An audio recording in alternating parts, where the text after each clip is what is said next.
Sejam todos muito bem-vindos. Começamos aqui mais uma edição do Eco TV Entrevista, que nesta edição está nos trilhos das memórias dos 82 anos do Sindicato dos Ferroviários de São Paulo.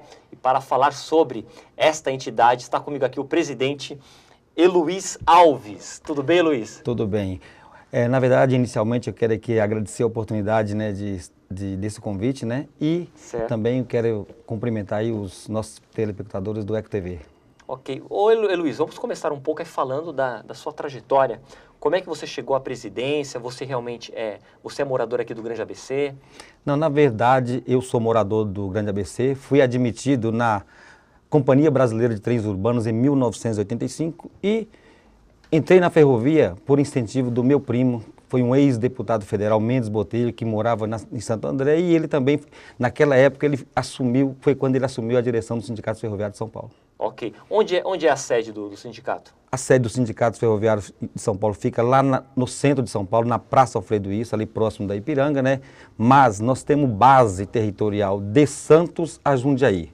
Temos subsedes em Santos, Ribeirão Pires, Mauá, Santo André, Pirituba e a última subsede lá em Jundiaí, no fim da linha. Ok. Já que 82 anos, é isso mesmo? 82 anos. O sindicato foi fundado em 30 de outubro de 1932. Fala um pouco aí o que você destacaria nessas mais de 8 décadas da história. Fala um pouco aí essa questão da história do sindicato. O que você traz como destaque? Na verdade, eu sou mais recente, na história do sindicato, mas a grande história é que o Sindicato Ferroviário de São Paulo ele foi fundado em 1932. Ele está registrado no Ministério do Trabalho, no livro número 1 dos registros sindicais, na página 47. Então, entende-se que ele foi o 47º sindicato de trabalhadores fundados no Brasil. Quer dizer, um dos mais antigos sindicatos de trabalhadores. Nossa. E o Sindicato Ferroviário de São Paulo foi fundado no seio da antiga Companhia São Paulo Eio, SPR, que foi a primeira estrada de ferro que trafegou aqui na região do ABC. E ainda resiste na memória a cidade de Paranapiacaba, que foi construída pelos ingleses, que lá começou mesmo a atividade que hoje virou rede ferroviária, que no passado virou rede ferroviária federal e hoje é CBTU, através de várias transformações que houve nas ferrovias do estado de São Paulo nas últimas décadas. Entendi. Vocês, então, o sindicato, ele é o primeiro sindicato dos ferroviários? De sindicatos ferroviários no Brasil, nós somos o número 1, primeiro a ser fundado. Primeiro. E hoje, há outros sindicatos? Tem vários sindicatos de ferroviários do estado de São Paulo, por exemplo. Isso, em São Paulo. E no Brasil inteiro. Só que em São Paulo tem 4 sindicatos que são da malha, da antiga FEPASA, que também foi privatizada, e o nosso sindicato, que era o sindicato que ultimamente era na base da antiga rede ferroviária federal. Tá, ok. Então, em São Paulo há outros sindicatos? De ferroviários, sim, em outros trechos. Ok. Vocês, este ano, como é que foi este ano? Fala um pouco. Já estamos aí no segundo semestre? Teve greve por parte do sindicato? Como é que foi? O Sindicato Ferroviário de São Paulo, na verdade, ele representa 3 categorias. Os empregados da Companhia Paulista de Trens Metropolitanos, que é essa que circula aqui pela região do ABC, transportando os passageiros, Temos a MRS Logística, que é a concessionária da carga, que leva o minério de ferro, as grandes riquezas do minério para a exportação para a China, lá no Porto de Santos. E temos ainda uns remanescentes de ferroviários, através das transformações, da Valec, que ela não opera, ela só cuida do patrimônio para ser uma referência, e dos empregados remanescentes da rede, para ser uma referência do Fundo de Complementação de Aposentadoria dos Ferroviários. Ô, Eluiz, diz uma coisa, na sua opinião, em questão de qualidade aí, das ferrovias, de todo o estado de São Paulo, principalmente aqui, que você tem mais conhecimento. Estamos dentro ou fora dos eixos aí? Qual a sua opinião? Eu acho que estamos muito fora dos eixos, Eu costumo dizer que hoje, na nossa visão, a mobilidade urbana de São Paulo passa pelo transporte sob trilho. São Paulo hoje e a região metropolitana, sem trem e metrô, está estrangulado. Eu dou um exemplo. A CPTM, do qual nós representamos os seus trabalhadores, ela atende 22 municípios na região metropolitana de São Paulo. Desde Jundiaí até Rio Grande da Serra, desde Brás até Mogi das Cruzes, desde ali na região de Grajaú, aquela ferrovia que margeia lá a Marginal Pinheiro, Jandira. Então, ela hoje transporta 3 milhões de passageiros diariamente. Então, hoje, a mobilidade urbana tem que ser incentivada pelo governo. Inclusive, eu falo até mais, eu acho que a CPTM tem que chegar até Sorocaba, tem que chegar até Campinas, porque hoje a solução para São Paulo é CPTM metrô, na nossa opinião. E temos um gargalo dentro da CPTM, por contrato de concessão, a MRS, ela transporta a carga nos trilhos da CPTM, um contrato de partilha que houve lá no passado, da época da concessão. E eu acho que esse tem que construir o governo, acho que é uma prioridade, desviar no tipo inclusive já há a proposta de um ferro-anel, desviar a carga do centro de São Paulo, onde um trem cargueiro, na verdade, ele cria muito desgaste na malha ferroviária onde os trens de passageiros circulam. E também, pelo que você falou, mudar a questão das concessões, que pelo que você também comentou aí, não é o modelo ideal, é isso? As concessões, talvez eu não estou focando nesse ponto, mas eu acho que o que tem que mudar é que o governo não priorizou ferrovia para transporte de carga também no Brasil. Como você me perguntou de São Paulo, que nós representamos a MRS, mas eu dou um exemplo. A rede ferroviária foi encerrada através de uma lei federal no Congresso Nacional em 2007. O que aconteceu? Todo o traçado da rede ferroviária existe até hoje. O patrimônio da rede imobiliário está abandonado ao longo da malha no Brasil inteiro. Só esse patrimônio, se o governo tivesse política de mobilidade para carga, daria para reconstruir essas malhas que era da rede 57 mil quilômetros em todo o Brasil. Então, hoje, quando eu vejo milhares de caminhão na safra de soja chegar no porto e ficar lá atrapalhando a cidade de Cubatão, o cidadão que ali reside, seria muito mais fácil eles transportar toda essa riqueza do Centro-Oeste, que é a soja, um exemplo que eu estou dando, em trem. Porque um vagão tira da estrada, um vagão com 100 vagões, tira da estrada 200 caminhões. Então, isso está claro para qualquer governo que o desenvolvimento de transporte nesse país, tanto de passageiro como de carga, de riqueza, tem que ser através do sistema metroferroviário. Não, é verdade mesmo. Oi, Luiz, eu queria que você me corrigisse se eu falar algo errado aqui. É certo eu dizer que a velocidade dos nossos trens é a mesma velocidade de há 50 anos atrás? Não. Melhorou bastante. Na verdade, as intervenções que no caso da CPTM aqui em São Paulo, ela recebeu um sistema de 100 anos, né? Essa estrada de ferro já está operando há mais de 100 anos.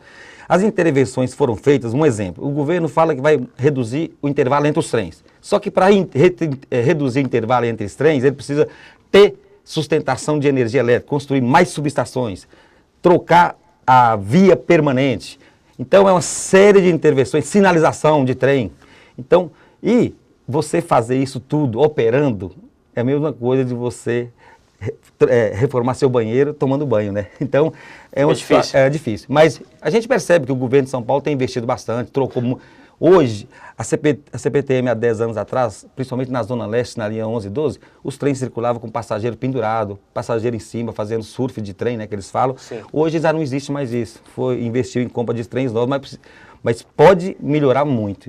Mas não é muito lento ainda, ô Heloísa, essa questão a própria velocidade dos trens ainda? A questão até da qualidade, isso também não prejudica um pouco, na sua opinião, o que prejudica a vida do hoje, passageiro? Eu estou dizendo o seguinte, os trens melhoraram bastante, né? Não é mais a situação de... Eu dou um exemplo, que a mesma CPTM que opera hoje, eram os mesmos trens que opera lá no Rio de Janeiro hoje, que era tudo de uma empresa única, CBTU. No caso de São Paulo, a CBTU virou CPTM porque o governo do estado assumiu o transporte de passageiro. Lá no Rio, uma parte ficou com a iniciativa privada e outra parte com o governo do Rio. Lá está abandonado. Quando você vê na televisão que o Rio de Janeiro, os trens está sucateado, é diferente daqui do estado de São Paulo. Lá eles herdaram o mesmo sistema da antiga rede que virou CBTU, que aqui em São Paulo o governo investiu. Está investindo bastante, a gente percebe isso, só que precisa melhorar muito. Mas as intervenções têm que ser muito pontuais e muito grandes, né? Ou seja, em questões de trens, estamos melhores aí que os cariocas? Bem melhor. Bem melhor do que os cariocas, bem melhor do que os mineiros, porque Lá no Rio, em Belo Horizonte mesmo, lá eles falam que existe o metrô de BH. Lá não é, é a mesma CBTU. É a parte do governo federal que transferiu para a prefeitura de Belo Horizonte. E lá prometeram um metrô para Belo Horizonte, mas está bem aquém da necessidade deles lá. Então, só para você ver, a malha ferroviária de passageiro era de uma empresa federal que, com os desmembramentos, em alguma situação passou, aqui no caso de São Paulo, para o governo do estado, no Rio de Janeiro, uma parte foi para o governo, outra para a iniciativa privada, Belo Horizonte continua com o governo federal, então é uma miscigenação aí de operações, né? Entendi. Olha, a conversa aqui está muito boa, mas eu vou chamar o nosso intervalo. Não saia daí, que daqui a pouco nós voltamos aqui com Heloís Alves, o presidente do Sindicato dos Ferroviários de São Paulo. Não sai daí.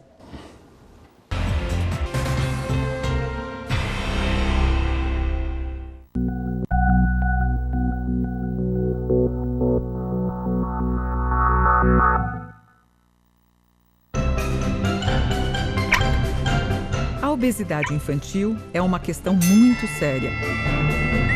A obesidade aumentou no Brasil e virou uma questão de saúde pública. Que tal trocar as comidas com altas taxas de gordura, açúcar e sal por legumes, frutas e sucos naturais? Pais, façam sua parte. Garantam um futuro saudável para o seu filho. A Proteste sempre defendendo você. Ai, cara, sinceramente, se eu tivesse uma firma, eu contrataria aquela mulher pra ser minha secretária. Olha a habilidade dela. E aquele cara ali pro departamento de vendas, ó. E ele ali, ó, na arte gráfica, ó. Galera aqui é maneira, cara. Olha a linha de produção, olha lá. Um põe a bala, o outro tira. Virada a parada. Por que você não leva essa galera pra trabalhar na sua empresa? Com a Lei do Aprendiz, jovens de 14 a 18 anos podem aprender uma profissão, sair das ruas e continuar estudando. Empresário, aprenda como funciona essa lei e participe. Lei do Aprendiz. Sua empresa ensina. Todos aprendem. É tão bom que a gente descobre que gosta de fazer alguma coisa. Esporte, música, dança, pintura. Eu adoro o que eu faço. E você? Já descobriu o que você mais gosta de fazer? Quando a gente descobre, a vida fica tão mais completa que não sobra nem um espacinho pras drogas. Tem um mundo de coisas legais pra fazer. Você tem a vida inteira pela frente. Drogas? Pra elas você faz assim, ó.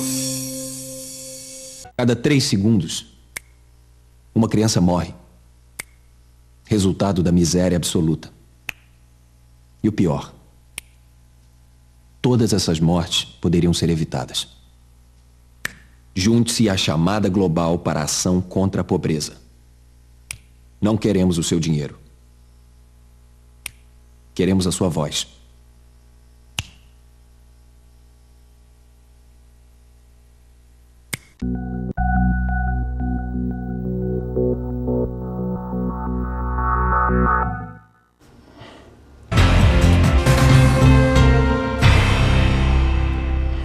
Estamos de volta aqui com Heloís Alves, o presidente do Sindicato dos Ferroviários de São Paulo.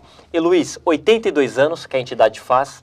Diga uma coisa, os ferroviários têm mais a comemorar ou a lamentar em termos de benefícios, em termos de leis trabalhistas? Como é que a entidade está? Eu sempre digo que nós avançamos bastante, né? Até porque se você pegar um comparativo em termos de ferrovia no Brasil, o salário da Companhia Paulista de Trens Metropolitanos e o dos empregados da carga da MRS está entre os melhores de todo o país. No caso da CPT, só para você ter uma ideia, a média salarial lá é R$2.000, média salarial. E nós temos vale alimentação, temos tique restaurante, temos jornada de 40 horas, que a CUT e a Força até hoje brigam com o governo para jornada. Nós já temos há mais de 15 anos. Nós temos nas férias, para cada trabalhador, 2/3 sobre o direito nas férias, que a lei fala 1/3. Nós temos uma hora extra, quando ela é trabalhada 100%, a lei fala em 50%. Nós temos um adicional noturno de 50%, quando a legislação prevê 20%. Quer dizer, nós temos um dos melhores acordos trabalhistas para a categoria ferroviária no Brasil. Nós falamos agora dos trabalhadores, vamos falar dos governantes agora. De uma maneira geral, você acredita que eles estão se afastando dos trilhos aí? Ou estão mais próximos? Como é que você vê? Você já falou um pouco da mobilidade urbana que passa pelo transporte de trilhos. E como você tem acompanhado aí as políticas públicas voltadas para as ferrovias, Heloís? Eu acho que está muito aquém da realidade do país, né? Como eu disse, mobilidade urbana passa por trem hoje e ferrovia, né? no caso de São Paulo, por exemplo. E mobilidade de transporte de carga precisa de colocar os trens no trilho, não é isso? E o Brasil não está enxergando isso. Está priorizando sempre o transporte por via rodoviária, que só encarece a nossa produção. Eu não vi nenhuma sinalização nesses 12 anos do governo do PT, como antes também, a gente vê que o governo do PSDB que privatizou, foi o primeiro a privatizar a malha ferroviária. Mas o que precisa é que o governo hoje tome consciência, até em questão de meio ambiente, né? O trem polui quase poluição zero, porque em relação aos caminhões nas estradas, né? Então acho que o governo Sim, até a parte sustentável, né? Precisa enxergar com mais carinho para o transporte ferroviário neste país, no global. Apesar da gente estar aqui em São Paulo, né? Aqui no caso da CPT melhorou bastante, diferente dos outros estados, a operação de transporte de passageiro. E eu até peço aí os governantes, se eles tiverem, até para a gente fazer um debate, a gente está aí à disposição, porque o abandono que está as ferrovias hoje no país. Entendi. Né? Você falou de um tema que sempre gera divisões ali, divide muitas opiniões, não é? Que é a questão das privatizações. Na sua opinião, foi bom, foi ruim? Qual a sua leitura aí sobre as privatizações dos trens? Eu acho que privatização, num primeiro momento, ela não é bom para ninguém, porque assusta, né? Mas, quando acontece, a produtividade aumenta. Como aconteceu, eu dou um exemplo, né? A gente não é a favor, mas no caso da operadora de carga aqui em São Paulo. Nós tínhamos 3 mil empregados, eles, logicamente, reduziram, né, a quantidade de trabalhadores, e hoje eles transportam com 600, 700 trabalhadores, o triplo do que transportava quando era operada estava na mão da iniciativa pública, né? Então, no momento, em termos de supressão de postos de trabalho, acontece mesmo, mas eu acho que a produtividade aumenta.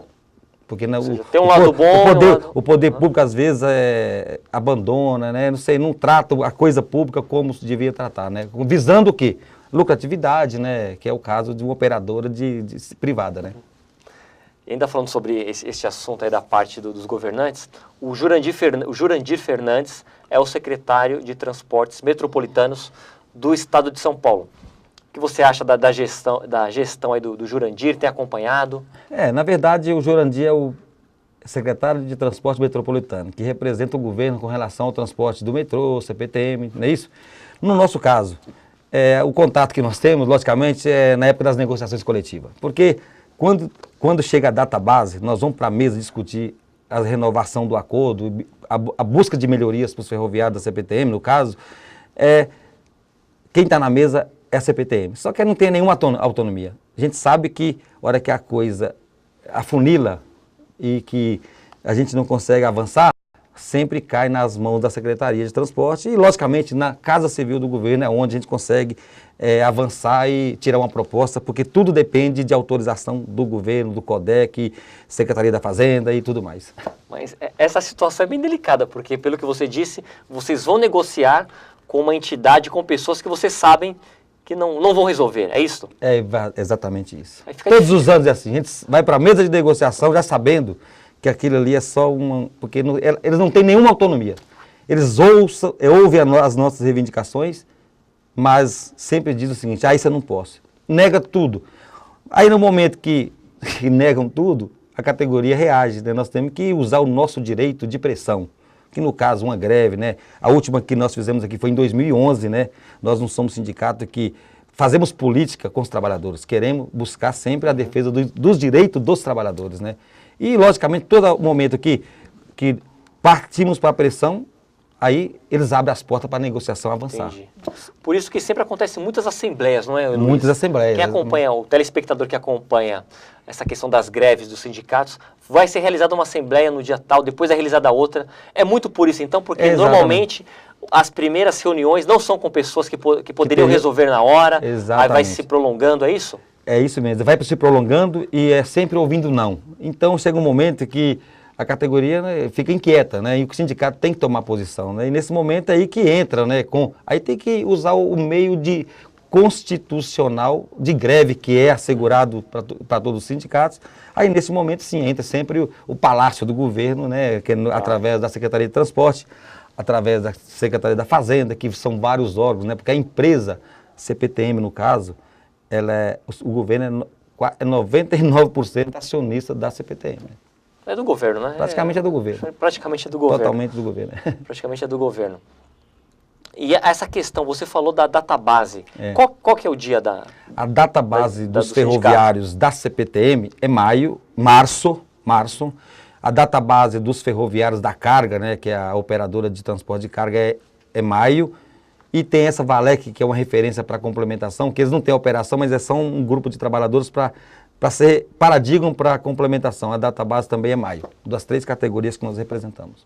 Em termos de campanhas, como é que foi esse ano, as campanhas do sindicato? Esse ano nós fizemos quase, na verdade, foi muito difícil, né, o acordo desse ano. Começamos em março, quando a negociação, no momento da database do caso da CPTM, né, e foi prolongando, naquela situação que eu te disse, nada avançava, né, o governo chegou no momento que deu de reajuste para a categoria 3,5%.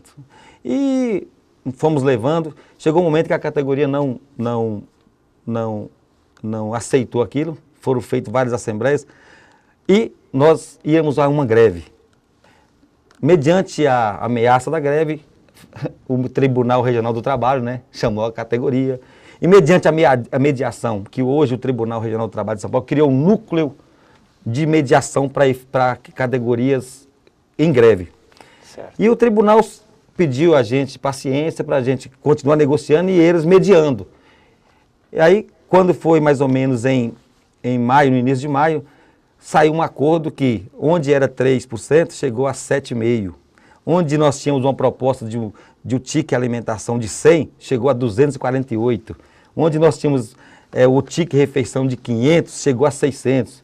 E conquistamos muitas coisas sociais que não dá para, eu posso até elencar depois, mas eu acredito, foi um dos melhores acordos coletivos que fizemos nos últimos anos com relação à Companhia Paulista de Trens Metropolitanos. Olha só, foi essa aí. Foi essa aí. E hoje, quantos trabalhadores sindicalizados, Luiz? Hoje, como eu disse, né, nós representamos a malha ferroviária da CPTM, a malha ferroviária de Santos, já Jundiaí. Dentro da nossa base, nós temos 4.000 trabalhadores e o Sindicato Ferroviário de São Paulo, nesse grupo, tem uma associação de 80%, quase 3.000 trabalhadores associados.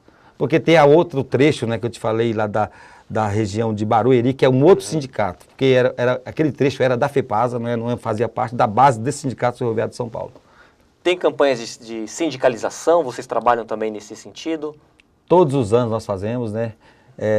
Tanto que de todos os sindicatos que tem base na CPTM, nós somos o sindicato que detemos quase 70% dos associados. Considerando todos os associados em algum sindicato, 70% está afiliado no Sindicato Ferroviário de São Paulo.